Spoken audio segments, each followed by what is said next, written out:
Bonjour à tous, bande de fans de catch, ici Kozak, et aujourd'hui dans ce podcast, nous parlons de Raw et SmackDown. Oui, on fait un pot pourri puisque c'est comme ça qu'on fait maintenant. Bienvenue à vous dans ce podcast sans filtre, sans langue de bois, où on dit les termes, on dit les mots moteurs quand les choses vont ou qu'elles ne vont pas. Et on parle aujourd'hui d'un contenu de qualité parce qu'on commence par Raw, le Raw du 11, pas du tout, du 2 février, du 2 décembre. Oula, ça commence très très bien, du 2 décembre 2024. 2 décembre 2024, qui est donc le show qui se passe juste après les Survivor Series qui étaient de bonne facture selon moi. Comment mieux commencer un show que par l'entrée du meilleur au monde, Lac Mussolini. Oui, il est là, le saint, le second City Saint, le punk de Chicago. Il arrive, il fait son entrée à Raw, c'est lui la star, c'est lui qui ouvre le bal parce que c'était lui aussi qui... tous les yeux étaient rivés sur lui et Roman Reigns, hein, leur segment dans la cage, le moment où Roman Reigns empêche Punk d'entrer dans les Wargames et laisse Sami Zayn y aller à sa place, a été le reel le plus visionné des temps modernes de l'histoire de la compagnie, hein, plus de 104 millions de vues je crois, c'est un truc qui a extrêmement cartonné. Encore une fois, le Punk de Chicago a été une très très bonne offre, une très très bonne, comment dire, un très très beau cadeau de la part de Tony Khan, de Jack Perry et du vrai vert, hein, parce que maintenant qu'il a WWE, il fait des putains d'audience et du putain de business, la compagnie est très heureuse de l'avoir. Il arrive donc pour dire bonjour à toute la ville, etc. etc. Avant il dit bonjour à Jey Uso et à Sami Zayn. Il y a un peu de petite tension entre lui et Sami, il y a de la tension qui s'est passée dans le passé dans des compagnies différentes. Mais là, il lui serre la main, il le reconnaît lui aussi, on a bien bossé, on a battu la nouvelle Bloodline solo, c'est cool, petite tape sur l'épaule, et allez, je pars faire mon entrée. Encore une fois, sur de petits détails qui rajoutent de la crédibilité, du réalisme dans ce milieu où kayfabe et kayfabe et réalité sont étroitement liés. On arrive donc au Punk qui fait son entrée, il dit bonjour à tout le monde, il est très content d'être là. Et maintenant, il dit j'ai réglé mon histoire avec Drew McIntyre, des histoires très personnelles. J'ai réglé sur une histoire très personnelle en me vengeant de ce que la nouvelle Bloodline avait fait à mon meilleur ami Paul Heyman. Il est temps que je me reconcentre sur moi, que je me reconcentre sur moi tout simplement. Il est temps que je me redirige tout simplement vers le World Heavyweight Championship. Alors c'est pas ce qu'il dit concrètement, il va pas dire ces termes-là, mais il le fait pressentir. Il dit que maintenant il se centre sur lui, il pointe là-bas à quelque chose d'invisible qui pour l'instant personne n'arrive à voir, mais lui il le voit très bien, c'est son objectif.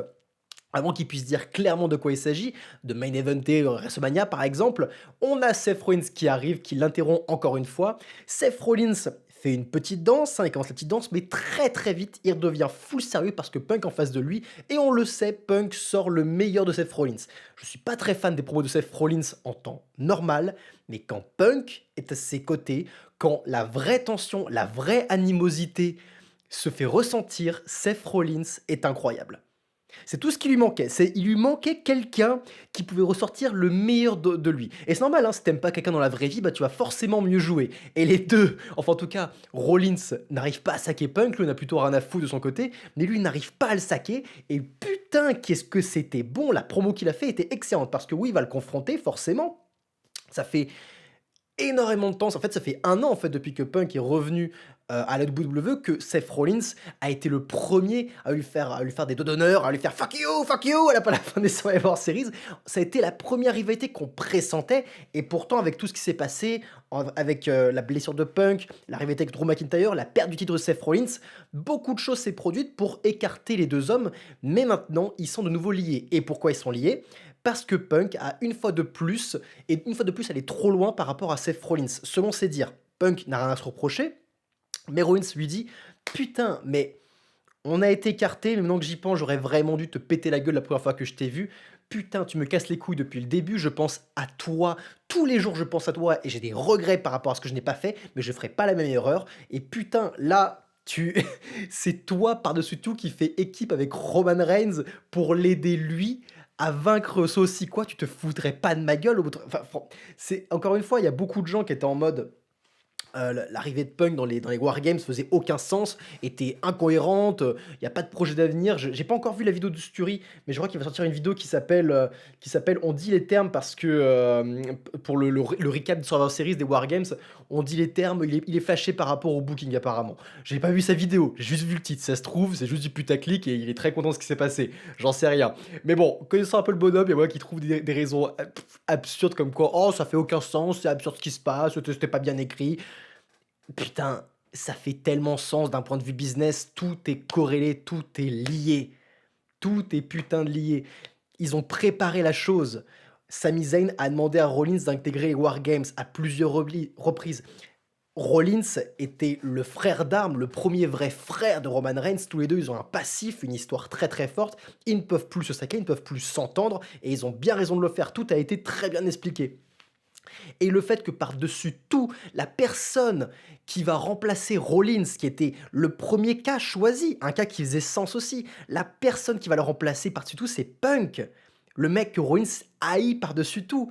Et à la fin, ils vont triompher et il va se tenir au côté de Roman, serrer la main de Roman Reigns, le monstre qui a tyrannisé la compagnie pendant des années, lever la main avec lui, enfin il va pas lever le doigt, mais il va se tenir à côté de lui, prendre la pause. C'est lui, par-dessus tout, ce nouveau venu, cet enculé du point de vue de Seth Rollins, qui vient et qui fait ça. Encore une fois, il a des raisons d'en vouloir. Et il est putain d'énervé. Et encore une fois, Rollins, pour moi, a toujours été un très très bon élément, même s'il s'emballait un petit peu trop en promo quand il était fait. Son nouveau personnage de Joker, j'ai jamais vraiment aimé, mais par contre, quand il est plus calme dans un rôle de heel, quand il en fait pas des caisses, quand il est sérieux, le Seth Rollins architecte à ses débuts, le Rollins plus récemment aux côtés de Punk, le Rollins qui est voilà, full business, full sérieux, j'adore ce putain de Seth Rollins, il est incroyable. Et si on peut avoir du coup cette transition légère, douce, mais logique qui va amener Seth Rollins à un heel turn parce qu'il va péter un câble, parce qu'il va avoir l'impression que le monde est à l'envers, que pour lui, tous ses motifs sont clairs, il est le héros de l'histoire, c'est lui qui est juste, et tout le monde va acclamer le Punk, tout le monde va tourner sa veste par rapport à lui. Bref, il va avoir toutes ses raisons de tourner heel, comme Drew McIntyre a eu toutes ses raisons de tourner heel. Et ça va être un très très bon jeu méchant. Si la WWE va dans cette voie, et je pense qu'elle va aller dans cette voie parce que si on veut faire un match Punk contre Rollins, le meilleur cas de figure d'un point de vue business est de faire un Punk face et d'un Rollins heel, du moins pour le moment. Hein, on n'est pas à l'abri d'un heel turn de CM Punk, mais c'est pas encore d'actu pour moi. Le mec est trop populaire, il fait trop de ventes, c'est une putain de star. C'est pas dans un cas de Brock Lesnar une star que tu peux tourner heel qui va être le monstre. Non, Punk il est bien dans la place de l'underdog justement, du petit gars.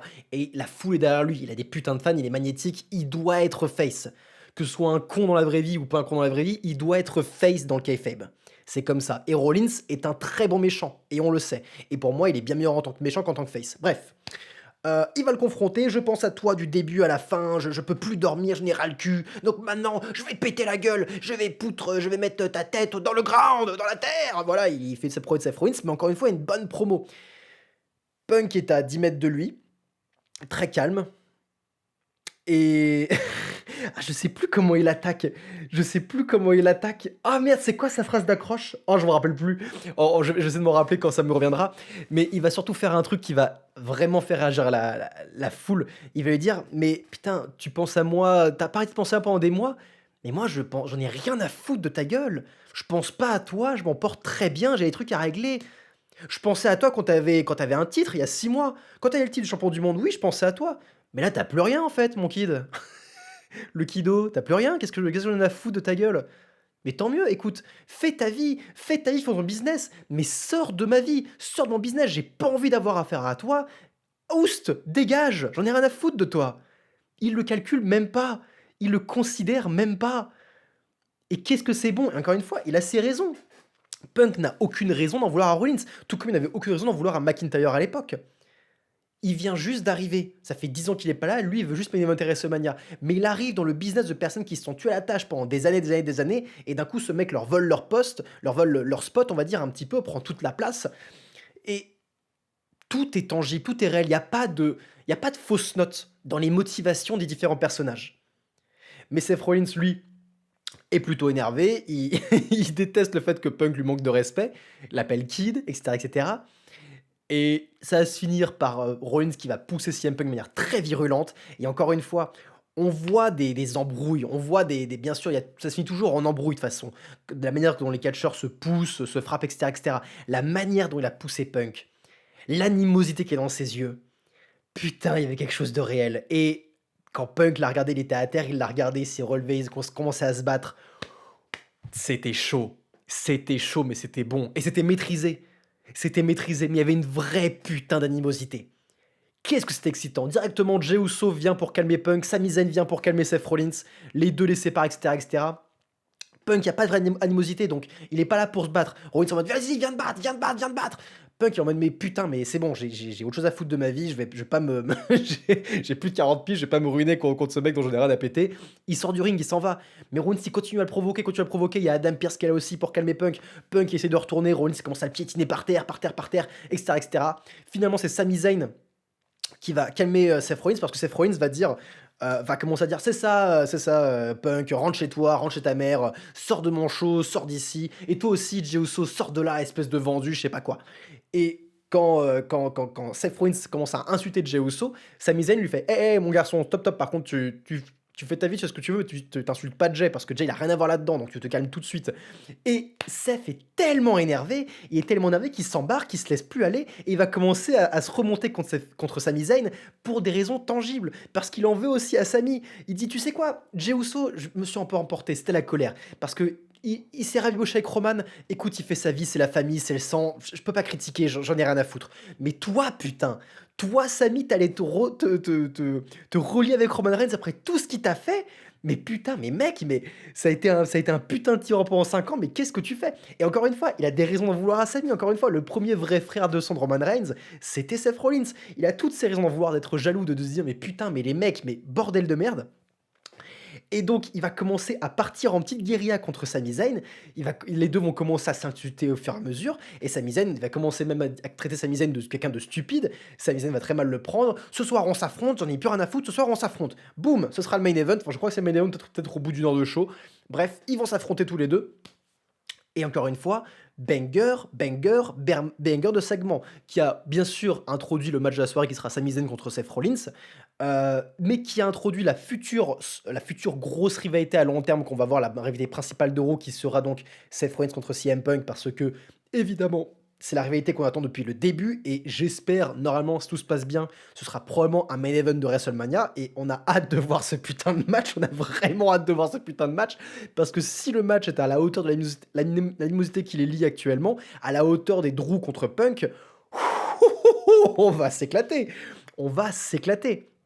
Et si ça se passe comme ça, on aura eu une année où Punk aura sorti 2 masterclass. Une rivalité de 6 mois contre Drew, une rivalité de 6 mois contre Seth Rollins. Ouh, je prends, on est là, on est tous là à prendre. Putain, qu'est-ce que c'est de la bonne. Qu'est-ce que c'est de la bonne. Et en plus d'avoir le luxe que tout cela soit lié, que les face turns, que les heel turns se fassent de manière naturelle, que les gens comprennent les personnages. Waouh, bah, c'est de la très bonne écriture. Et ça donne envie de mater du catch, encore une fois. Ces genres de choses, ces genres de segments et de rivalités que je n'aurais pas honte à montrer, en fait, à des gens qui n'y connaissent rien. Et encore une fois, le catch, c'est quelque chose quand même qui est très niche, hein. Je critique souvent les fans d'AEW, de fans de niche, mais être fan de catch en France, c'est quand même quelque chose qui est assez niche, on va pas se mentir. C'est une petite communauté au final.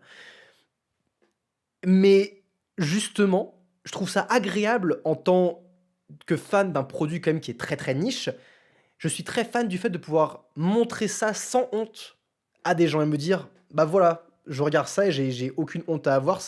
Moi, je trouve ça très cool et d'être en face en mode: «Putain, ouais, je comprends». Vous voyez ce que je veux dire? Et je montrerai pas tout, mais ce genre de choses, je le montre direct parce que putain, c'est de la bonne.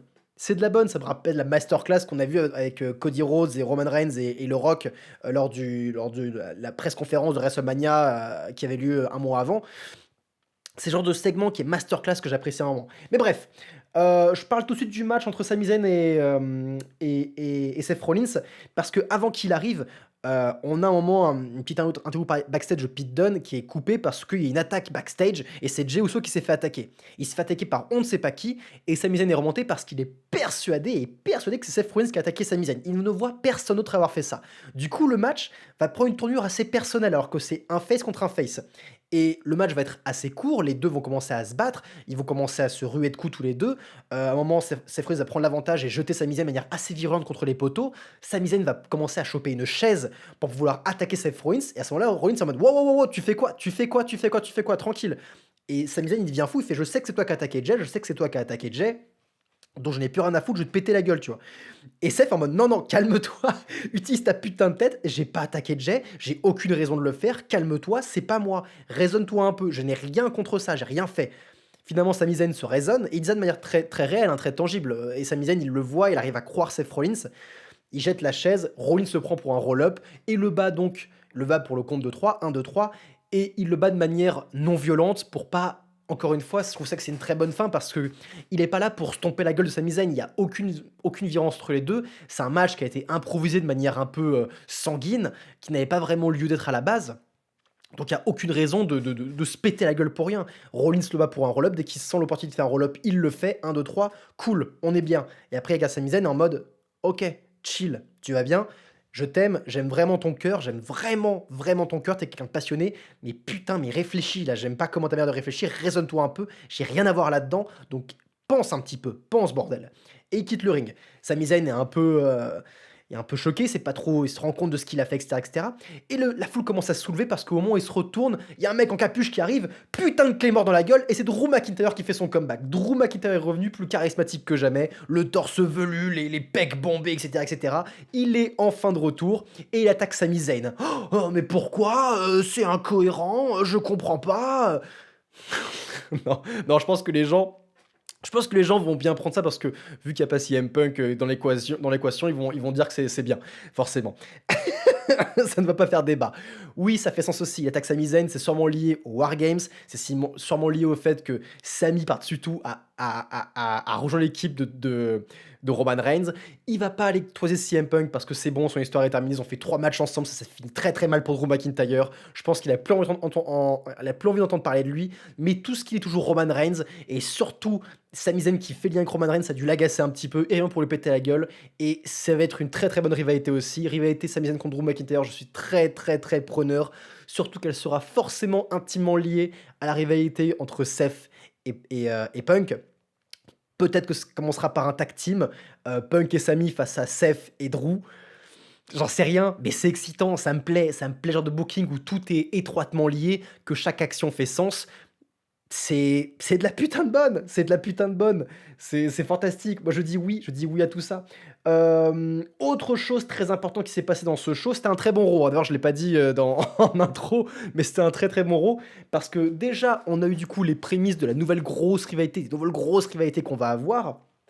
Et on a aussi eu le segment de l'anniversaire, des 10 ans d'anniversaire du New Day, avec Kofi Kingston et Xavier Woods qui sont dans le ring.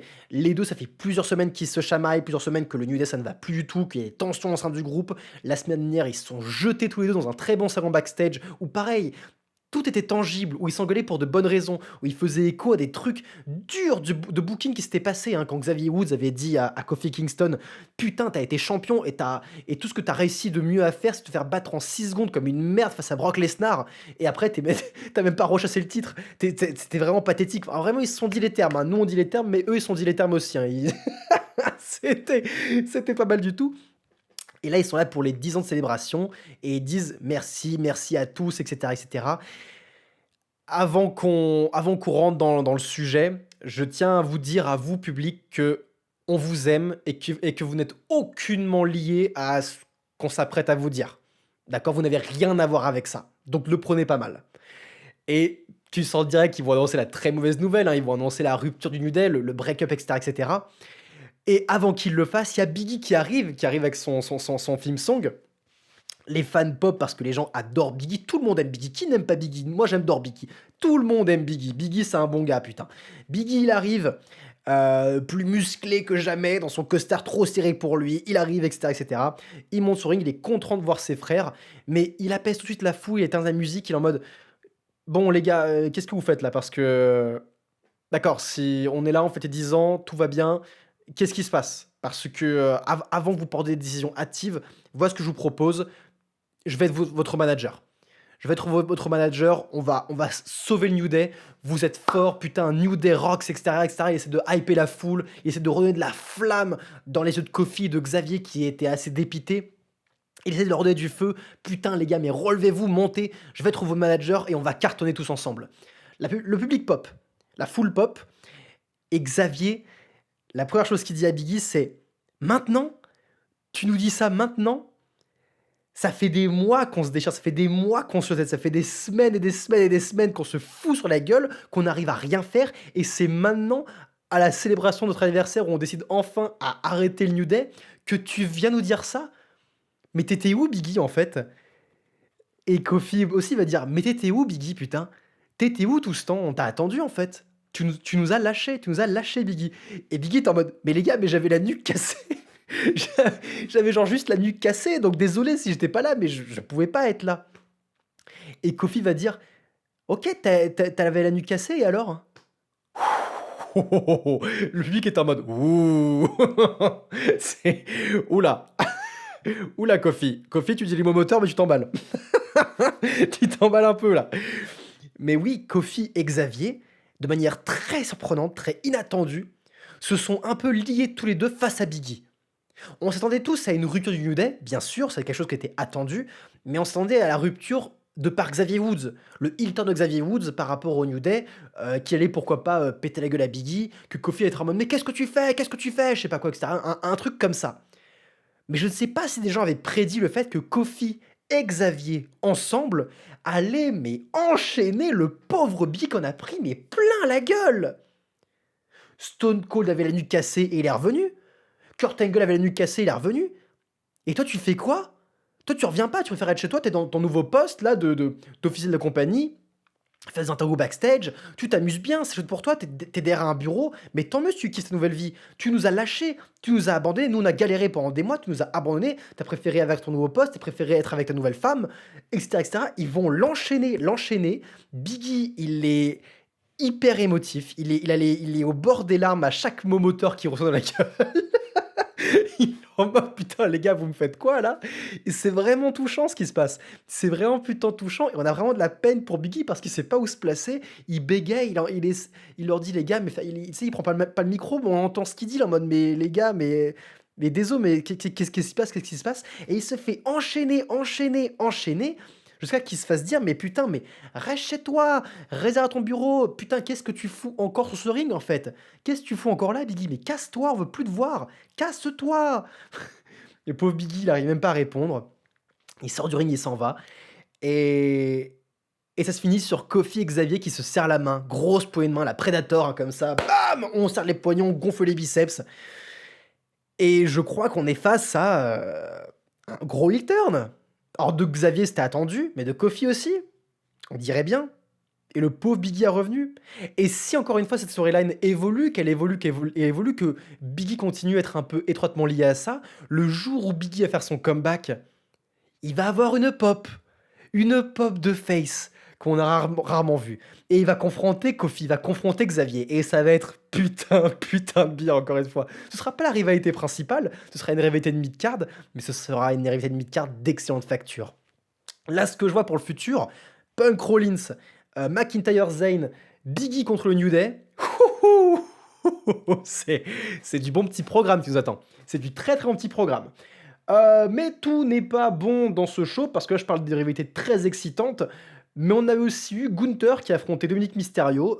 Bon, petit match de Raw typique. Dominic s'est fait acclamer par le public, faut le savoir, hein. Dominic s'est fait acclamer. Et oui, quand tu affrontes Gunther, tu peux te faire acclamer, qui que tu sois. Même si t'es Dominic ou tout le monde te déteste, tu te fais acclamer. C'est bon à prendre. Mais donc Dominic contre Gunther, match un petit peu typique.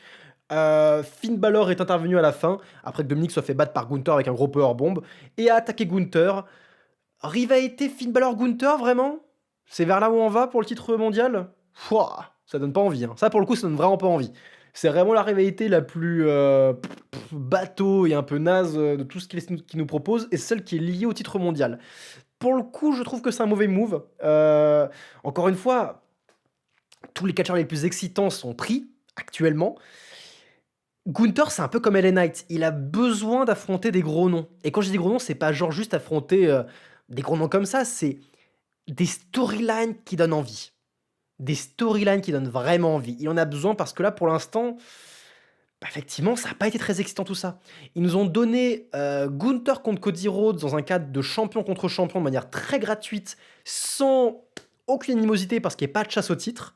Alors que pour moi, ça aurait pu être, quand Cody est devenu champion, j'étais pour moi la future grosse rivalité de Cody, ça va être contre Gunther. La rivalité principale pour un titre mondial sera contre Gunther. Et ça aurait pu l'être. Mais dans ce contexte-là, ça nous a été donné de manière très gratuite. On a eu Randy contre Gunther, pareil, qui a été pas si bien buildé que ça. C'est dommage parce que Gunther, il y a un putain d'énorme potentiel et je trouve pas qu'il soit exploité à sa juste valeur. Mais bref. Donc ça, c'est un peu le truc lambda. La retail pour le championnat du monde sera la rivalité la plus naze d'Euro, hein, apprêtez-vous à voir ça. Raquel Rodriguez est toujours, enfin, Rhea Ripley est toujours en rivalité contre Liv Morgan et Raquel Rodriguez. Elle est allée les confronter, les affronter après leur victoire contre Damage Control. Et, Raquel a enfoncé Rhea, l'œil de Rhea dans la table des commentateurs. Voilà, il continue ça, ça marche bien. Moi, j'aime bien Rhea contre Liv Morgan, c'est une bonne rivalité. Faut pas qu'elle s'éternise trop. Je pense que là, on va arriver aux portes du Royal Rumble. Il faudrait qu'elle se termine, hein, que ce soit au Royal Rumble ou un peu avant. Il faudrait qu'elle se termine. Parce que bon, c'est de la bonne, hein. Moi, j'aime beaucoup Rhea Ripley, j'aime beaucoup Liv Morgan. Enfin, j'aime bien cette rivalité, elle est très très bien. Faut pas trop que ça dure. Et puis sinon, voilà, après le reste, c'est des segments. Il y a toujours la Wyatt Six qui est contre Karen Cross. Personne n'a rien à foutre de Karen Cross, personne n'a rien à foutre des Wyatt Six. Ils sont ensemble, ils font du filler, c'est pas plus mal. Bref, cet héros, un raw d'excellente, excellente, excellente facture. Des segments très forts, on se rappellera du déchirement du New Day, on se rappellera de cette première confrontation entre Punk et Rollins, du retour de McIntyre. C'est sanguin. Ce que je retiens, c'est que surtout le format de 2 heures fait beaucoup de bien à Raw, énormément de bien à Raw, qui peuvent se construire sur leur star, sur un format qui est très concis, très compact, et ça fonctionne vachement bien. Bref, hâte de voir SmackDown, hâte de voir Roman, hâte de voir Paul Heyman, l'explication avec les deux. Qu'est-ce qui va advenir de la nouvelle Bloodline, de Solo Sikoa, de Jacob Fatu? Qu'est-ce qui va se passer avec eux? Beaucoup de questions sans réponse pour l'instant. Qu'est-ce qui va se passer avec Randy Orton? Bref, Nakamura aussi, on a Nakamura qui est revenu, qui a battu LA Knight. C'est quoi l'avenir pour lui, que ce nouveau titre? Comment LA Knight va réagir? Encore une fois, actuellement, Ed Wood Bleu est hot. Elle crée des histoires qui donnent envie de suivre. Tout n'est pas parfait. Hein, on se rappelle de comment j'étais salé après le Wargames féminin. Il y a beaucoup de choses qui vont pas. Hein, on va pas se mentir, c'est pas tout vert non plus. Mais il se concentre sur les personnages, il se concentre sur les storytelling, sur du bon storytelling, du storytelling qui fait sens, qui ne te prend pas pour un con. Et ça, c'est putain d'appréciable. On se retrouve pour SmackDown. My life was in danger. SmackDown Live. Alors pour vous, vous ne voyez pas d'ellipse, hein, tout se passe de manière très fluide, mais pour moi, il y a un saut dans le temps d'une semaine. Je viens de voir SmackDown Live. J'ai beaucoup à attendre parce qu'on s'est tapé quand même un Raw monstrueux. Le Raw était exceptionnel, hein, comme je vous l'ai dit. SmackDown, j'avais beaucoup d'attentes. Est-ce que Roman allait apparaître? Est-ce que Roman allait parler du coup de ce qui s'est passé lors des Wargames? Il allait reparler avec Paul Heyman de la faveur de CM Punk? Est-ce qu'il va y avoir des inquiétudes à ce niveau-là? Roman Reigns n'est pas dans le show. Roman Reigns n'est pas dans le show. Par contre, ceux qui sont dans le show, auxquels on peut aussi se poser des questions, c'était la nouvelle Bloodline. Solo Sikoa, Jacob Fatu, Tama Tonga sont présents. Pas Tonga Loa ni Bronson Reed parce que les deux sont blessés apparemment. Je savais pas que Tonga Loa était blessé, mais il l'est. Bon, c'est dommage, je sais comme ça. Mais ils sont de retour, ils sont là et ils arrivent et ils sont énervés et ils vont casser la gueule d'absolument tout le monde. S'il y a quelqu'un sur leur passage, ils vont lui péter la gueule. Ils sont là, ils sont vénères. Tout ce qu'ils veulent, c'est voir remettre la main, remontrer. Enfin, Solo veut se recrédibiliser en quelque sorte, veut remontrer qu'il est le vrai chef tribal, etc., etc. Il parle pas de Roman directement, mais il a envie de montrer au roster que on va pas le prendre pour un con, c'est la plus grosse phase de SmackDown, il a avec Jacob Fatu, ils vont tout exploser, bref, il a les boules, ce qu'on peut comprendre par ça. Est-ce que Roman du coup va le reconfronter dans pas longtemps pour dire maintenant on règle ça 1 versus 1 et on en termine une bonne fois pour toutes? C'est clairement ce qu'il faut faire, c'est clairement ce qu'on va avoir. Est-ce que ce sera au Royal Rumble? Je pense que ce sera au Royal Rumble. Le petit Sosiko contre Roman Reigns, ça arrivera sûrement à ce niveau-là. Nous verrons bien, mais en tout cas, ils étaient présents. C'était un peu le fil rouge de SmackDown, c'était plutôt excitant. Mais voilà, c'est un peu dommage qu'il n'y ait pas eu de Roman Reigns. J'avoue que j'avais un petit peu d'attente et bon, ça n'a pas été accompli. Mais encore une fois, on a eu un Raw si bon que c'est forcé que SmackDown allait être un petit peu décevant. C'était forcé. En ce qui concerne Cody Rhodes. Cody Rhodes, lui, va avoir son match contre Kevin Owens ce soir, en fait. C'est dans le Saturday Night Main Event. Il va affronter Kevin Owens, va enfin pouvoir se venger de tout ce que Kevin Owens a fait depuis le début. Les deux en 1 versus 1, on y est pour demain. Et qu'on soit bien d'accord, Cody Rhodes contre Kevin Owens, même si je trouve que Kevin Owens fait un bon petit run actuellement, il a un bon petit personnage intéressant, la rivalité est sympathique, Kevin Owens, d'un point de vue business, n'a aucune chance de battre Cody Rhodes. D'accord? Et quoi qu'il se passe, il n'a aucune chance. Quoi qu'ils écrivent, Kevin Owens n'a aucune chance de battre Cody Rhodes. Je dirais même, d'un point de vue kayfabe, Kevin Owens n'a aucune chance de représenter la moindre menace sincère pour Cody Rhodes d'un point de vue physique. Il faut donc hyper ce match, le builder, faire quelque chose pour que Cody Rhodes ou Kevin Owens, il y ait un enjeu qui se passe, que dans le match, les deux hommes puissent raconter une histoire tangible. Et c'est ce qu'ils vont écrire dans ce SmackDown-là, ils vont donner une justification pour que le match de ce soir, entre Rhodes et Kevin Owens, ait un enjeu. Ce qui va se passer, c'est que c'est Chad Gable qui va aller confronter Cody Rhodes, qui ouvrait le show. Et les deux vont un peu se trash talk, que Jack Gable dit à Cody Rhodes qui comprend pourquoi Kevin Owens il agit de la sorte, parce que Cody Rhodes c'est le pire des amis au monde, c'est aussi un aussi bon ami que Otis, et c'est dire, c'est vraiment de la merde, bref. Il fait un peu du trash talk, un peu à deux balles enfantin à base d'amis, on se croirait à la AEW à ce niveau-là. Mais Cody Rhodes est en mode, tu sais quoi, Shorty G, si tu veux t'affronter contre moi, si tu veux, viens, on règle ça dans le ring ce soir, je t'affronte, je te pète la gueule, je te remets à ta place, terminé. Encore une fois, on est sur ce schéma typique de la WWE, une intro avec une promo qui va hyper le main event, le builder, booker le main event du soir, on est sur du classique. Et du coup, on va parler de ce petit match. Chad Gable contre Cody Rhodes, très bon match de catch, très court, pas à peine de faire trop long parce que c'est Chad Gable, c'est pas une grosse pour Cody Rhodes, mais c'est un superbe technicien. Et si vous vous rappelez un peu de ce dont on parlait à l'époque où Chad Gable étant rivalité contre Sami Zayn pour le titre intercontinental, je voulais vraiment voir Chad Gable battre Sami Zayn et avoir un run de champion intercontinental parce qu'il était sur il y avait une putain de hype, il était sur un personnage qui était enfin intéressant, il avait une bonne dynamique, la foule avait envie de le voir triompher un petit peu.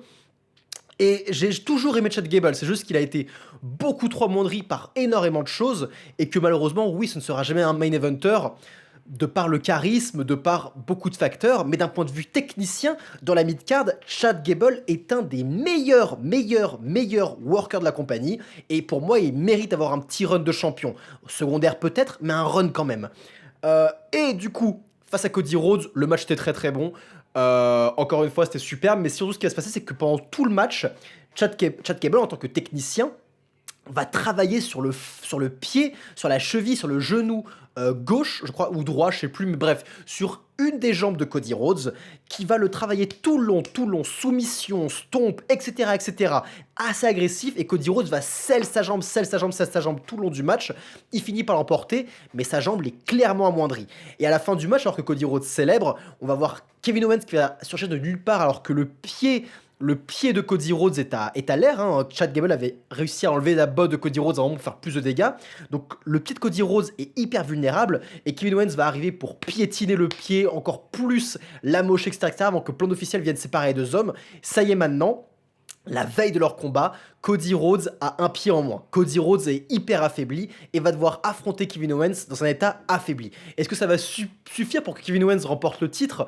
Si jamais ça se passe, ce serait de manière très sporadique, mais je ne pense pas. Je pense que Cody Rhodes va quand même l'emporter, que Orton va venir aider, etc. J'en sais rien ce qui va se passer exactement, mais beaucoup de facteurs peuvent intervenir et d'un point de vue business, c'est pas logique que Kevin Owens batte Cody Rhodes. Même avec tout ça, par contre, ce qui va se passer, c'est qu'il va y avoir un enjeu et que cette petite blessure va créer dans vos têtes à tous fans de catch ce petit putain, mais est-ce que Kevin Owens va le faire ? Parce qu'en vrai, c'est possible maintenant. Et ce petit. Et si ça pouvait arriver, va tout faire toute la différence. Et le match va gagner en qualité, c'est d'un point de vue, enfin, va gagner en beaucoup de qualité. Voilà, j'ai du mal à trouver mes mots, excusez-moi, je suis fatigué. Mais bref, donc encore une fois, c'était pas le SmackDown le plus intéressant, mais il a permis de donner plus d'enjeux au pay-per-view, à Saturday Night Main Event, et c'est le principal, c'est le plus important. Sinon, en réponse à ce qui s'est passé au Survivor Series, on a aussi Shinsuke Nakamura qui va faire son entrée en tant que champion des États-Unis. D'ailleurs, je crois qu'il a un match, mais j'ai un doute. Non, en fait, il a pas de match. Oh, je sais plus. Si, peut-être qu'il affronte Andrade. Je me rappelle plus, à vrai dire. Mais bref, il se bat contre Andrade, mais après, LA Knight va arriver pour confronter Shinsuke. Il va lui dire clairement, je veux un rematch, tu m'as eu de manière un peu dégueulasse, tu as un peu triché. C'est vrai, il a été un peu dirty. C'était pas non plus pas clean, c'était juste un petit tac dans l'œil, mais voilà, c'est quand même, pour LA Knight, il mérite son rematch, et encore une fois, LA Knight est bien plus intéressant en position de chasseur de titre qu'en position de teneur de titre, en tout cas, dans la mid-card, il n'était pas intéressant, peut-être que dans le main event, il le sera, encore une fois, LA Knight mérite d'affronter des main eventers parce qu'il est au niveau des main eventers, il doit se battre à leur côté, il n'a rien à faire dans la mid-card. Donc, est-ce que la perte de titre face à Nakamura était un moyen de, redynamiser sa carrière, mais aussi de deux, pourquoi pas le déplacer vers le main event, ou est-ce qu'il va plus, ou est-ce que ça va juste se cantonner à une rechasse du titre des États-Unis? C'est possible aussi. J'attends toujours le retour de Logan Paul, j'aimerais toujours voir la revanche entre Logan Paul et LA Knight, c'était une bonne rivalité, j'aimerais bien qu'elle recommence. Le match que j'ai le plus envie de voir pour LA Knight, clairement d'un point de vue business, c'est le voir lui contre Gunther. S'il y a pour moi le match qui peut vraiment élever LA Knight, même je dirais même élever les deux hommes, faire quelque chose de culte, avec les deux hommes faire la meilleure chose que les deux hommes ont pu prouver dans leur carrière, c'est vraiment la rivalité LA Knight-Gunther. Je pense que les deux lutteurs ont énormément à gagner sur cette rivalité, parce que je pense qu'il peut faire des étincelles. Ce sont deux excellents workers, deux grosses personnalités. Ouais, il peut faire quelque chose de superbe. Donc on verra bien le futur pour LA Knight. En tout cas, Nakamura est champion des États-Unis et il a jamais été aussi charismatique de sa carrière à la WWE. Donc il est enfin sur un personnage qu'on peut prendre au sérieux. Enfin un Nakamura qui n'est pas là pour trop parler, qui n'est pas là pour se faire des amis, il est là pour casser des gueules. Et avec son style très japonais, c'est cool. C'est vraiment cool, il est sur une bonne dynamique. Et lui, pour le coup, en tant que champion de heel de mid-card, il fait le taf et j'ai vraiment confiance en lui sur ce qu'il peut produire à WWE. Qu'est-ce qu'on a d'autre? On a aussi Bianca Belair qui a fait un spot très impressionnant où elle a fait son KO10 sur Piper Niven, donc sur un bon petit match de catch. Voilà, rien de bien folichon, hein. On a Tiffany Stratton qui avance en tournoi pour le championnat. Bah on va parler de ça. Oui, actuellement, ils font des championnats pour déterminer qui sera la nouvelle championne des US féminine et la championne intercontinentale féminine. Alors, d'un point de vue équité, évidemment, j'ai aucun souci à ce niveau-là. Le problème, c'est qu'il y a une équité au niveau des titres, mais pas une équité au niveau de la taille du roster. Et aussi, sincèrement, et désolé pour ça, du talent du roster côté féminin et côté masculin. Je suis le premier à défendre les meilleures workers féminines et je suis le plus gros fan de Rhea Ripley au monde. Mais force est d'admettre que je pense qu'il va y avoir trop de titres pour le roster féminin. Et qu'on va avoir un gros manque de talent et de rivalité à proposer entre championnes et chasseuses de titres. Il va y avoir trop de rivalité, trop de diversité, trop de diversion, en fait, dans ces rivalités, dans le produit qui nous est proposé. Et j'ai peur qu'on s'y perde et j'ai peur qu'au final, avoir trop de choses, trop de rivalité, trop d'intérêt sur des championnats secondaires dans le roster féminin, ça va poser problème. Parce que déjà qu'on a un manque d'intérêt sur les titres secondaires du roster masculin, si en plus on rajoute des rivalités en plus qui vont avoir lieu pour des championnats dont personne n'en a rien à foutre parce qu'ils ont déjà ils ont déjà des titres par équipe côté féminin à WWE et personne n'en a rien à péter, malheureusement, encore une fois, ça fait chier. Ils ont déjà 2 titres mondiaux séparés dans 2 rosters, ça veut dire qu'il y a déjà 2 championnes. En tout, on va avoir beaucoup trop de championnes. Et pour moi, c'est une erreur de la part de Triple H de faire ça. Mais encore une fois, c'est la volonté de la WWE de faire un truc le plus équitable possible. Si un match à stipulation, les hommes y ont droit et les femmes y ont droit dans chaque pay-per-view. On a le Wargames féminin, le Wargames masculin, le Royal Rumble masculin, le Royal Rumble féminin, etc., etc., etc. Et j'ai pas un problème à ce que les femmes aient ce genre de match. J'ai un problème avec le fait qu'on ait trop de fois ces matchs dans un seul et même show. Royal Rumble égale 2 Royal Rumble. Il y en a un qui va arriver en premier, l'autre qui va arriver après. Celui qui arrive en deuxième va avoir son spot tué, parce que toute la hype va redescendre. On s'est déjà tapé un Royal Rumble, on va encore se retaper un Royal Rumble 2 heures après. On s'est déjà tapé un Wargames, on va se retaper un Wargames 2 heures après. Et c'est des matchs d'une heure. C'est des matchs à chaque fois situation d'une heure, avec plein de spots originaux. Et à chaque fois, il faut redoubler d'imagination pour faire en sorte que les matchs ne se ressemblent pas. Mais en même temps, les spots sont de plus en plus visibles, sont de plus en plus courants, donc on se lasse beaucoup plus facilement.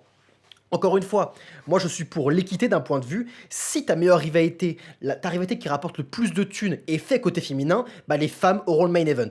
Basta, point barre. Elles ont le main event, elles ont la stipulation. Si c'est les mecs qui rapportent le plus de thunes pour telle rivalité et sont plus intéressants, bah c'est les mecs qui ont le main event. Basta. Et on préserve cette place importante qui est le main event, le match à stipulation. C'est quelque chose d'unique. Et pareil pour les championnats. Encore une fois, là, je dis tout ça, je dis les femmes, non, c'est dommage qu'elles aient des titres secondaires, mais je suis de même avis pour les hommes, hein. Il y a trop de titres chez les hommes. Pour moi, il devrait y avoir qu'un seul champion de la fédération, parce que forcément, tant que Cody Rhodes sera champion de la fédération, Gunther ne sera jamais considéré comme le visage, comme le champion de la compagnie. Il a beau être le champion de Raw, pour moi, le visage, le grand champion de la WWE, c'est Cody Rhodes, et personne d'autre. Avoir trop de titres au même niveau va forcément créer chez les gens ce besoin d'avoir un champion principal et un champion secondaire. Et je trouve que c'est pas forcément bon d'un point de vue business. Encore une fois, c'est mon avis. Mais bref, ce que je dis chez les femmes se retrouve aussi chez les hommes. Donc ce tournoi au final, pour résumer, c'est de la merde.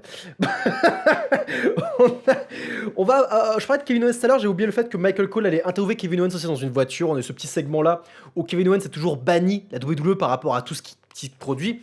Du coup, pour avoir une petite interview, ça se fait dans sa voiture, loin du ring, loin de l'arène. C'est Michael Cole qui rentre dans sa voiture directement pour faire une petite interview à Kevin Owens. La prestation des deux est superbe. Kevin, il a des bonnes raisons d'en vouloir à Cody. Encore une fois, en ce moment, les méchants, les rivalités importantes de la fédération sont superbes côté WWE parce que les méchants et les gentils ont de bonnes raisons de défendre leur point de vue. C'est pas illogique, c'est pas hyper archétypal, on n'est pas en train de se dire le méchant est quand même sacrément stupide. Non, ils ont tous une bonne raison de se détester, tout est fait de manière naturelle, et nous aussi, même si on peut comprendre le point de vue de Kevin Owens, à aucun moment on va l'encourager. On sait pertinemment que c'est le heel, mais on comprend le heel. Et il n'y a rien de mieux comme écriture de comprendre le méchant tout en n'ayant aucune raison de l'admirer. Non, on veut admirer Cody Rhodes, on veut encourager Cody Rhodes, malgré le point de vue de Kevin Owens, qui est peut-être vrai selon lui, il n'y a aucune chance qu'on l'encourage. On nuira Kevin Owens, sera le méchant de l'histoire, et c'est normal, et c'est fantastique, c'est de la bonne écriture. Et enfin, on a aussi DIY qui va gagner les titres par équipe. Ils vont battre les Motor City Guns, je crois que c'est leur nom. Encore une fois, j'ai repris de manière un peu plus assidue le catch depuis assez récemment. Donc, je suis pas encore trop affilié aux ex-champions par équipe. Mais j'aime bien leur travail, j'aime bien ce qu'ils ont proposé jusqu'à maintenant. C'est juste que c'était encore personne. Ils sont devenus champions. Ça n'a pas duré très longtemps. Une bonne manière de les mettre en avant, selon moi. Mais là, maintenant, c'est Tommaso Ciampa et Johnny Gargano qui vont être champions. Tommaso Ciampa est très intéressant actuellement parce que il pète un câble et clairement, ça fait des semaines que le mec, il tease son heel turn et qu'il tease le break-up de DIY, hein, pour mon plus grand plaisir, hein, parce que je n'aime pas Johnny Gargano. J'adore Ciampa, je n'aime pas Gargano. Il y en a un qui a un potentiel de très bon mid-carder, voire de petit main eventer. L'autre qui n'a aucun potentiel. Pour devenir quelqu'un, pour devenir une star, genre aucun. Alors, encore une fois, je sens que... de toute façon, la sphère catchesque, que les fans de catch sont un peu des sanguins, des furieux. Dès qu'on dit un truc qu'ils aiment pas, ils vont écrire un message un peu haineux comme ça. Je me permets tout de suite de vous dire, Johnny Gargano catche bien, il sait faire les moves, mais quand je dis qu'il a pas d'avenir, je dis là qu'il a aucun avenir en tant que star, en tant que visage, en tant que game changer dans une compagnie. Parce que il a pas le charisme. Il a pas ce petit élément qui donne envie de s'intéresser à lui. C'est un gars qui a aucune expression faciale, qui dégage pas forcément d'aura dans le ring. C'est un gars qui sait faire les moves, qui sait faire du selling, qui sait faire des offenses, pas de souci, il peut catcher, mais à aucun instant on va s'intéresser à son personnage. Alors que Ciampa, l'autre côté, ouh putain de Ciampa, il a un truc dans le regard. Il a l'étincelle dans les yeux, il a le truc qui fait dire ouh là, qu'est-ce qu'il va se faire, qu'est-ce qu'il va faire ce connard? Qu'est-ce qu'il va produire maintenant? Qu'est-ce qui va arriver à Ciampa? Qu'est-ce qu'il va commettre? On a envie de s'intéresser à lui, c'est la petite différence. Donc au final, ils sont en train de teaser un break-up de DIY. Et finalement, pendant le match, alors que Ciampa tente encore une fois de faire un move un peu dirty pour remporter les titres, Johnny Gargano, qui était censé être un peu le gentil de l'équipe, en profite pour faire un low blow sur l'un des champions, derrière le dos de l'arbitre. Tout le monde est choqué. Oh mon dieu, Gargano tourne heel. DIY en profite pour remporter les titres. Il devient champion par équipe. Et tout cela était prévu depuis le début. C'était du mind game. Et Gargano était aux côtés de Ciampa depuis le début. Il n'y a pas de dissociation de DIY. Alors, oui, pourquoi pas? Pourquoi pas? Si vous voulez faire quelque chose avec DIY, l'équipe, c'est clairement ce qu'il faut faire. Les faire tourner heel, que Ciampa soit le leader, que ce soit celui qui instaure les choses et que Gargano soit le suiveur. Oui, pourquoi pas? Mais si un jour ça devrait s'arrêter, et ça s'arrêtera, clairement, le projet sur Ciampa, pas sur Gargano. Gargano sans Ciampa, ce n'est personne. Ciampa sans Gargano, ça peut être quelqu'un. Voilà, on peut résumer ça à ça. Et grossièrement, on va aussi avoir Nick Aldis qui va parler à Carmelo Hayes backstage. Carmelo Hayes qui, pour l'instant aussi, est juste un gars qui peut faire les offenses. Je vois pas tant de potentiel que ça chez lui, mais il est encore jeune, il a encore beaucoup de choses à voir. Donc je m'inquiète pas parce que c'est quand même un très très bon worker. Je viens de faire tomber ma sacoche, hein, excuse-moi pour le bruit. Donc Carmelo Hayes pour l'instant, pas beaucoup d'intérêt de mon côté, mais je ne doute pas que dans l'avenir ça pourrait être quelqu'un d'intéressant. Mais bref, Nick Aldis le parle et lui fait écoute, semaine prochaine, tu vas affronter le nouvel arrivant à SmackDown. On va en effet avoir un nouveau venu à SmackDown. Qui ce sera? Un adversaire mystère. Puis ça se trouve, ce sera peut-être pas un nouveau revenant, ce sera quelqu'un de l'époque qui fait son retour. Ou alors, effectivement, peut-être des gens spéculent, peut-être Pentagon Junior qui devrait arriver à la fédération. On verra bien, je suis pas très sûr de ça, nous verrons bien ce qui se passe. En tout cas, nous venus à SmackDown, on a de quoi être un peu hypé. Et grosso modo, voilà, c'était SmackDown. Donc un épisode hyper lambda qui n'est en rien à la hauteur de ce qu'était Raw. Raw était monstrueux. Mais bref, on finit ce podcast sur les petites news et on va reparler un petit peu à EW. My life was in danger. Bon, vous emballez pas non plus, je vais pas m'amuser à massacrer la compagnie une fois de plus sur cette chaîne, hein, je l'ai assez fait, et j'ai envie de parler d'autre chose. On va s'attarder sur deux cas bien particuliers, le cas de Ricky Starks et le cas de Bobby Lashley. En effet, c'est intéressant parce que les deux ont récemment fait des interviews avec Chris Van Vliet, hein, un mec qui enchaîne des interviews, qui a pris beaucoup d'ampleur dans la sphère catchesque journalistique. Il a pu faire des interviews avec absolument tout le monde. Il lui manque encore le punk. On a peu le punk de Chicago chez Chris Van Vliet, mais ça ne saurait tarder. Peut-être qu'il attend ça, c'est peut-être son gros projet d'avoir le punk de Chicago à un moment dans son podcast. Nous verrons bien. En tout cas, le Ricky Starks et Bobby Lashley. Et commençons par Ricky Starks parce que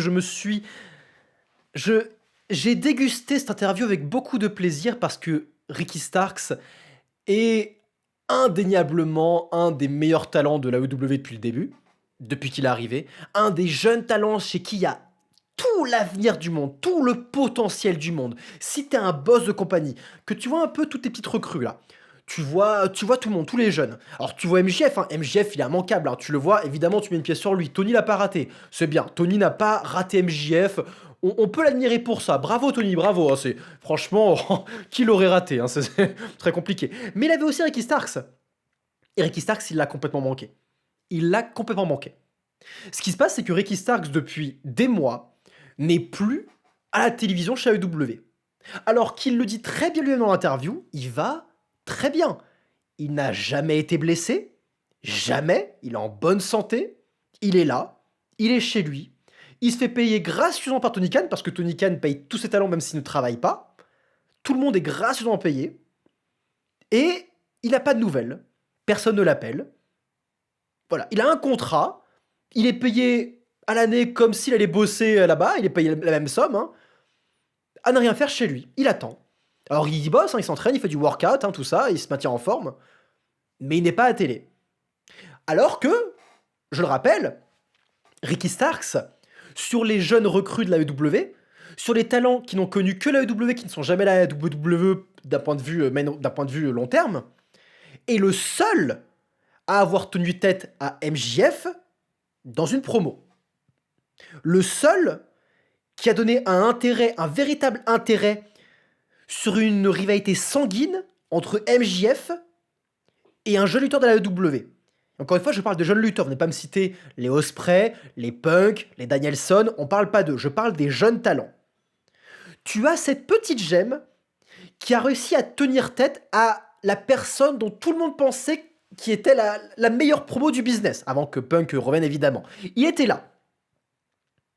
Il y a une putain de pièce, il y a un énorme potentiel qui se cache là-dessous, parce que ce n'est pas juste une promo Ricky Starks, c'est aussi le full package. Dans le ring, il est très très bon, il a une aura, il est charismatique, alors beaucoup de gens peuvent se moquer de lui en disant « Ouais, t'es un peu un wannabe The Rock », mais putain, il est encore jeune. Et pour moi, je ne vois pas The Rock, je vois Ricky Starks, je vois ce jeune... Pour moi, il n'y a pas la même vibe, je vois beaucoup de potentiel chez Ricky Starks. Et le mec est chez lui, grassement payé, à ne rien foutre, parce que personne ne l'appelle. Alors qu'il a envie de retravailler. Hein. On lui pose la question dans l'interview. Et qu'est-ce qui se passe? T'as envie d'aller bosser? Mais évidemment, il attend que ça. Tout ce qu'il veut, c'est aider le business, c'est faire des ratings, c'est aider Tony. Mais personne ne l'appelle. Lui, il sait son potentiel, hein. Il sait ce qu'il vaut. Il sait qu'il peut avoir des rivalités de sang avec MJF et honnêtement, n'importe quel business digne de ce nom. Quand vous avez vu ce que MJF et Ricky Starks ont fait en un mois, encore une fois, j'ai ce souvenir précis, ça avait duré un mois. Il y avait énormément de hype. Ricky était un face, MJF était un heel, il venait d'obtenir le titre de champion du monde MJF, c'était juste avant sa rivalité contre Danielson, et Ricky Stark se posait là pour un peu un rival avant un pay-per-view, un rival de télé. Et ils ont fait de la magie tous les deux, pendant le peu de temps qu'ils avaient. Mais n'importe quel promoteur, n'importe quel boss digne de ce nom, va voir ça, va dire, ok bah, on fait une suite, on fait une trilogie, ou alors, voilà, on fait une petite pause avec Danielson et on y revient plus tard. On trouve un prétexte pour que Ricky Starks remette la main sur MJF, qu'on crée une vraie chasse au titre, pour avoir cette hype, pour que les gens aient vraiment envie de voir Ricky Starks champion de la compagnie. Et qui sait, peut-être un jour que ça se fera. Et sincèrement, en tant que boss de compagnie, quand je vois tout ça, quand je vois les jeunes talents que j'ai, je me dis, oui, dans ma compagnie, Ricky Starks sera un jour champion, et sincèrement, ça ne serait tardé. Ça ne serait tardé. Si MJF a été champion, je vois pas pourquoi Ricky Starks ne le serait pas. Sincèrement. Sincèrement. Parce que MJF a eu beaucoup plus dans l'antenne et a eu beaucoup plus merde, de possibilités, voilà, de possibilités de pouvoir montrer de son talent. Ricky Starks en a eu très très peu.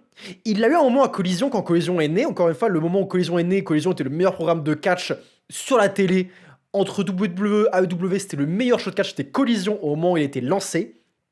On avait Punk en fer de lance, on avait Miro, on avait beaucoup de catcheurs qui étaient là, qui étaient construits sur le produit, on avait FTR qui était hyper hot, et on avait Ricky Starks qui avait ce personnage de heel, qui faisait un heel turn et qui était la priorité face à Punk, c'était Punk contre Ricky Starks, et ça marchait du feu de Dieu. Ça marchait du feu de Dieu, putain. Et s'il n'y avait pas eu tout ce qui s'était passé à Wembley, on aurait eu la suite. On aurait la suite de Punk contre Ricky Starks. On aurait eu Ricky Starks qui aurait affronté FTR. On aurait eu tout ça. On aurait eu plein de choses comme ça. Et ça aurait été putain de fantastique. Encore une fois, plein de potentiel. Mais Chris lui demande, mais qu'est-ce qui selon toi cause ça? Pourquoi selon toi tu n'es pas à la télé? Et Ricky va tout simplement dire, il y a plusieurs hypothèses. J'ai la mienne. Mais ça sert à rien de se les dire là, de se poser la question là-dessus. Encore une fois, ce qui me compte, c'est l'instant présent. Et de quand je reviendrai, pas peine de chercher des prétextes ou des excuses, quoi que ce soit. Il fait une réponse très politique, et encore une fois, ce n'est pas un grand nom, Ricky Starks. Donc, je pense aussi qu'il risque beaucoup à dire ses théories, son hypothèse sur pourquoi il n'est pas à la télé. Mais soyons honnêtes, tout le monde le sait très très fort. Personne ne le dit, mais tout le monde sait pertinemment pourquoi Ricky Starks n'est pas à la télé. Et je suis sûr que je partage la même hypothèse que lui. Bah ouais, hein, c'est un pote de Cody Rhodes, c'est un pote de CM Punk. Basta. Basta. Punk l'avait dit en interview. Il va pas énumérer sa liste d'amis à la WWE parce qu'il a peur que ces gens-là ne soient plus à la télé. N'aient plus de job. Il est en train de les énumérer, il s'est arrêté à l'époque de l'interview d'Ariel Alwani. Ricky Starks c'est partie 2, c'est connu. C'est connu que les deux s'aiment bien. Punk avait un peu choisi le roster idéal pour Collision et Ricky Starks était clairement dedans. Punk faisait partie un peu des producteurs de Collision. Il avait un second contrat avec Tony. Et il a construit ce programme avec Ricky Starks parce qu'il voit énormément de potentiel du monde, parce que le mec, bah, il connaît le business, et encore une fois, tout le monde qui connaît le business, même ceux qui connaissent pas le business, juste des casuals, des gens qui n'y connaissent rien, qui regardent un peu un segment de chaque individu dans le roster, ils voient Ricky Starks, il fait ok, lui j'ai envie de faire un truc avec lui. Parce que tu sais que tu peux vendre un match avec ce gars, c'est une grande gueule, charismatique. Bien sûr tu peux vendre un match avec ce gars. C'est pas encore une poule aux œufs d'or, mais il peut le devenir. Si tu lui laisses l'opportunité. Encore une fois, ton roster ne doit pas se centrer uniquement sur Jericho, Moxley, Danielson, Punk à l'époque.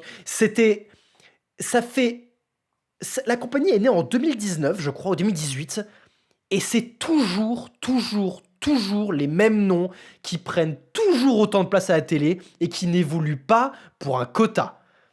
Jericho a ses segments toujours à la télé, ses segments de merde. Cassidy est toujours là, son personnage n'a pas évolué et il prend la place du main event pour le plus grand embarras d'une grande partie des fans de catch. Moxley a littéralement volé le show actuellement, il profite de son ego, il profite de l'influence qu'il a pour voler tout, tout le show et les ratings sont au plus bas parce que le mec il fait n'importe quoi, il ne connaît rien en business et c'est un débile mental ce mec. Les Young Bucks avaient tenté, avec leur petite révolution, de faire des ratings en prenant Okada, non, Kazuchika, oui c'est ça, Okada, dans leur rang avec le petit Jacques Perry, pour faire la grosse faction de Hill, ça a été un gouffre abyssal, ça n'a pas marché, je crois qu'ils ne sont même plus à télé actuellement, enfin c'est... Oh là là, c'est une putain de catastrophe. Kenny Omega n'est pas là, il préfère aller catcher au Japon plutôt que travailler la AEW. Encore une fois, il a un contrat, hein. Il a un contrat, Tony a fait bon, tu pourrais bien bosser. Kenny a fait non, je préfère bosser au Japon. Ok, Kenny, ok, y a pas de souci. Tiens, je t'envoie ton chèque d'1 million d'euros. Mais tu peux travailler au Japon, hein, vas-y, travailler au Japon, c'est des amis après tout. C'est pas grave, hein, t'es juste la plus grosse de mon show, hein, vas-y.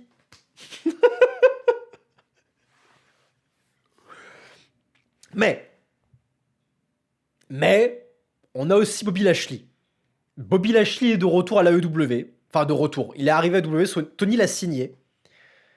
Je comprends pourquoi Bobby est allé à l'AEW parce que déjà, je pense que Tony lui a filé un sacré cachet, hein, et que Bobby Lashley est un peu en fin de carrière, et il commence à se faire vieux, Bobby Lashley. Il est sur son dernier run, son dernier run avec un bon physique, hein, encore une fois. Ça n'a pas duré éternellement. Même si le mec ne rajeunit pas d'un point de vue physique, hein, il est toujours aussi jeune quand tu vois quand tu vois le gueule. Le mec, tu penses qu'il a 33 ans, le gars, c'est impressionnant. Mais c'est une forme olympienne, hein, tout ce que vous voulez. Mais je pense déjà que Tony lui a filé énormément de thunes, et que surtout, et ben maintenant, à la WWE, il a un peu tout fait. Brock Lesnar, il a fait ses rivalités contre Brock Lesnar, il a affronté Drew McIntyre, il a affronté un peu les gros noms du business. On va pas avoir un run. Le Hurt Business n'était plus dans l'équation, c'était pas dans les plans Triple H. Il n'y a plus grand chose à faire à la WWE. Bobby Lashley a fait le tour à la WWE, il pouvait plus faire grand chose. Alors qu'à la WWE, il peut avoir très facilement un nouveau petit run de championnat mondial. Parce que sincèrement, encore une fois, quand tu vois la gueule du roster et que tu viens de signer Bobby Lashley avec le Hurt Business, qui est maintenant le Hurt Syndicate, je crois, et bah, premier réflexe que je me mets en tant que promoteur, c'est ok, on va un peu le développer et tout, mais ça a filé vers le titre mondial, hein, ça est dans une rivalité, ça prend le titre mondial et ça dégage, hein. Ça dégage. J'ai mon champion mondial là, j'ai Bobby Lashley. Ah bah oui, quand tu vois le gars, tu fais ah évidemment, c'est une évidence. Mais je rêve. Qui est le champion de l'AEW? Je crois que c'est John Moxley, champion de l'AEW actuellement, non? Je sais même plus. Je ne sais même pas, les gars, qui est le champion de l'AEW. J'en ai aucune idée. Je crois que c'est Moxley. Oh putain. Oui, c'est Moxley parce qu'il a affronté Orange Cassidy dans le main event. Oui, c'est Moxley. C'est Moxley. Bref, j'aimerais bien que Bobby rentre en vérité contre Moxley, mais qu'il lui pète la gueule, qu'il le squash, que lui et le Hurt Syndicate, ils prennent toute la petite faction de Moxley, là, les Texas Death Rangers, hein, je sais plus leur nom, et qu'ils leur pètent tous la gueule. Que MVP soit en mode, ok, les ratings sont au plus bas, j'arrive avec mon groupe, on va un peu tout chambouler. Toi, tu fais de la merde avec les ratings, on fait même plus 600 000 vues, hein, on fait même plus 600 000 d'audience maintenant, c'est une catastrophe. Donc, Moxley, t'es sympa, mais avec toute ta clique, tu dégages, on prend les rênes, je te squash en 5 minutes, hein, parce que voilà, après tout, pourquoi pas, comme dans Rocky 3, hein. et je prends les rênes. Si Tony, tu veux redynamiser ton produit qui est mort, si tu veux mettre un petit coup de parfum sur ta merde, bah vas-y. La merde est là, tu peux la parfumer pour qu'au moins elle soit appétissante, qu'elle sente bon. J'irai toujours pas croquer, c'est pas encore suffisant, mais qu'elle soit pas dérangeante à l'odorat. Qu'elle me gêne pas, pourquoi pas. Bon, mais je sais qu'il le fera pas. Je sais qu'il ne le fera pas, évidemment. En tout cas, c'était les news. Donc, Ricky, attends tranquillement chez toi que ton contrat se termine. Et quand il sera terminé, viens. Parce que je pense que Papa H a beaucoup de plans pour toi. Je pense qu'à NXT, tu peux faire de très très bonnes choses. Je pense que face à Braun Breaker, tu peux briller. Je pense que face à Ludwig Kaiser, tu peux briller. Je pense que face à même à revoir Punk, à revoir Cody Rhodes, c'est potes avec Cody Rhodes. Les gens le savent. Il y a des choses à raconter à ce niveau-là. Il y a beaucoup de choses qui peuvent se raconter qui peuvent être très intéressantes. En plus, le Rock est là. Tout le monde te traite de wannabe The Rock. Alors, si t'as une putain de hype, si tu exploses, peut-être que ça intéressera le Rock et peut-être que vous allez vous confronter dans le ring. Qui sait? Il y a beaucoup de choses à faire avec toi, la WWE. Donc, viens là-bas. C'était Kozak. Prenez soin de vous, bande de fans de catch.